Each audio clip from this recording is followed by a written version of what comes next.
Usually here there is a lot of traffic. You just cannot move. Usually here you cannot find parking because it's full of cars, but this is not the case, not today. I don't know if you can hear the ambulance, but you just hear ambulance. We live in the historical center of Rome, and Italy, Rome, especially Rome, it's popular because of its restaurants, bars, and everything is completely off. There is no people around. What have your lives been like since quarantine has gone into effect? It's completely different from before. I mean, you walk around now and you see other people. You're afraid to be close to them. You just go fast out, and then you want to be back very fast at home.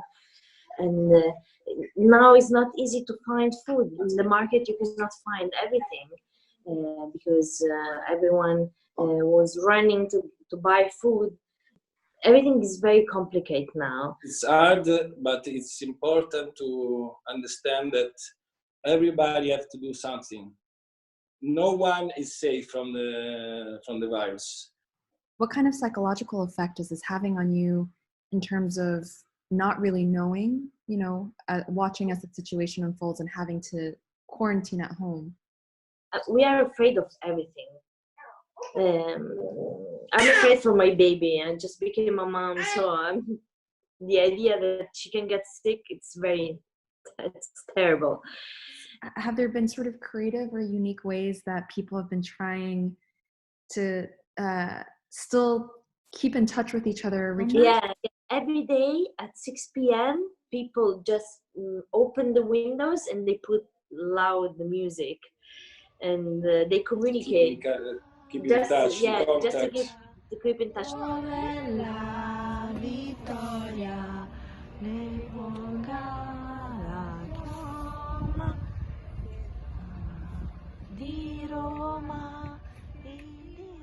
Now, I feel quite just tired, exhausted at the end of the day. Just doing some very simple activity at home. Just housekeeping stuff, and it is enough to make you exhausted at the end of the day. Some little headache, but now it's 2 weeks actually. And at the beginning, the first 3 days actually had temperature going quite high in the third, fourth day. Then everything was, let's say, calming down, but never leaving you completely okay. It's like a very long flu, I would say. And again, I'm healthy, I'm quite young, I'm sporty, so I got some resources. But there are people exactly like me, currently in the intensive care, intubated, needing support, very high support to breathe. So means it's not entirely predictable who's going to have this progression. So tell us about your colleagues. Especially your colleagues that are on the front lines right now, what are their lives like? The numbers of ventilated beds in the hospital in North Italy are now available, are now very little, because 80%, more than 80% are occupied now. And soon they're going to finish off any other beds. Means when someone is coming in hospital needing intensive care, it's risking not to have any bed available. So the pressure on these doctors is very high because they're going to triage people in the real meaning. Triage means you got some chances of keep alive, so I keep you under ventilation, or you're too old, you're not going to get this treatment. So it's very difficult for that colleagues.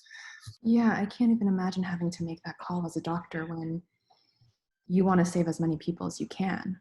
Yeah, but it's not going to be possible. This is something that you countries where the situation is now not